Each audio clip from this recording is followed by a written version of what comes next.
Tahukah kamu bahwa di Indonesia ada seorang tokoh yang memperjuangkan pendidikan di era penjajah? Bahkan perjuangannya sangat sukses di Indonesia Timur masih bisa kita lihat hingga sekarang. Siapakah beliau? Mari kita bahas. Beliau adalah Al-Habib Idrus bin Salim Al-Jufri, sosok habaib yang sangat dikenal di wilayah Indonesia Timur.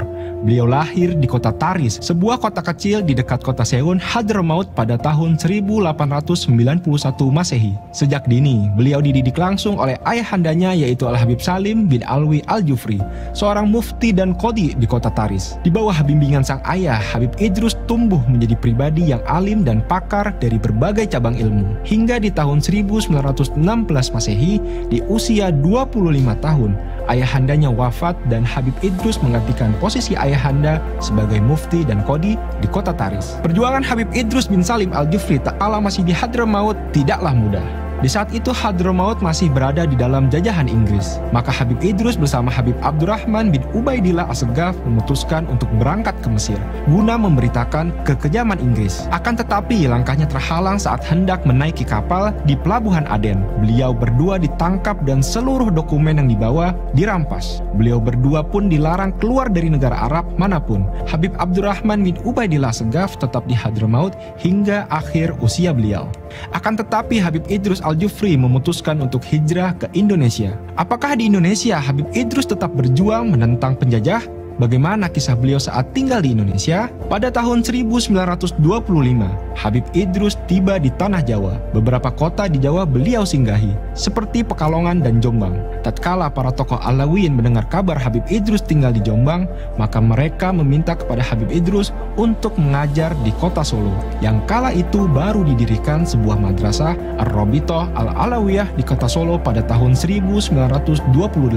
Habib Idrus dipanggil untuk memimpin dan mengabdikan diri sebagai pengajar di madrasah ini. Tak lama kemudian di tahun 1929 Habib Idrus memutuskan untuk hijrah ke Palu, Sulawesi Tengah. Kabarnya yang memberikan isyarah Habib Idrus untuk berangkat ke Palu adalah Al-Habib Alwi bin Muhammad bin Thohir Al-Haddad yang tinggal di Empang, Bogor.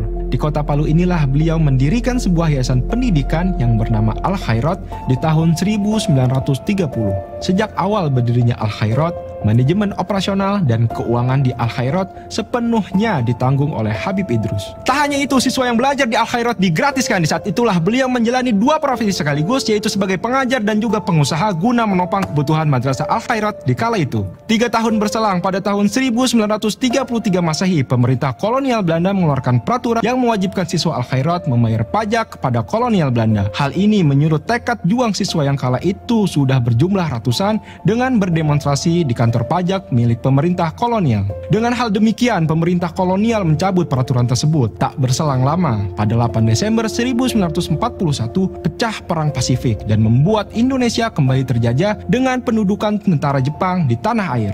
Dan di tahun 1942, Jepang menduduki kota Palu serta menutup madrasah Al-Khairat. Mensiasati hal ini, Habib Idrus dengan kesungguhan hati dan tekad kuat sebagai pendidik sejati tetap mengadakan proses belajar mengajar, akan tetapi secara rahasia. Proses belajar dilakukan di pedalaman yang berjarak 1,5 km dari madrasah Al-Khairat. Para siswa diharuskan datang satu persatu agar tidak mencolok keberadaan mereka dari penjajah Jepang. Tak hanya itu, selama larangan ini, proses belajar mengajar dilakukan pada malam hari dan ini berlangsung selama 3,5 tahun, hingga kalahnya Jepang dari sekutu. Pada akhirnya Al-Khairat dibuka kembali 5 bulan setelah kemerdekaan Indonesia diproklamirkan, yaitu pada 17 Desember 1945. Hingga sekarang, madrasah Al-Khairat masih tetap ada dan berkembang sangat pesat di wilayah Indonesia Timur. Tak hanya di kota Palu, Madrasah Al-Khairat memiliki cabang di wilayah Indonesia Timur. Sebagaimana yang dilihat dari hasil Muktamar Al-Khairat ke-7 pada tahun 1996. Tercatat Al-Khairat memiliki 1.268 madrasah dan 21 pondok pesantren yang tersebar di Kalimantan, Sulawesi, Maluku, dan Papua. Dengan cepat masyarakat kota Palu mengenal sosok Habib Idrus, bahkan banyak masyarakat memanggil beliau dengan panggilan Guru Tua. Dan pada tanggal 12 Syawal 1389 Hijriah, tak lama setelah kebahagiaan Hari Raya Idul Fitri, Habib Idrus menghembuskan nafas terakhirnya pada pukul 2.40 pagi yang bertepatan pada 22 Desember 1969 Masehi setelah 39 tahun berjuang dan mengabdikan dirinya untuk pendidikan di Indonesia Timur. Atas jasa Habib Idrus tersebut, pemerintah memberikan nama bandara di kota Palu dengan nama beliau yaitu Sayyid Idrus Salim Al-Jufri. Masih ada yang ingin kamu ketahui? Komen di bawah dan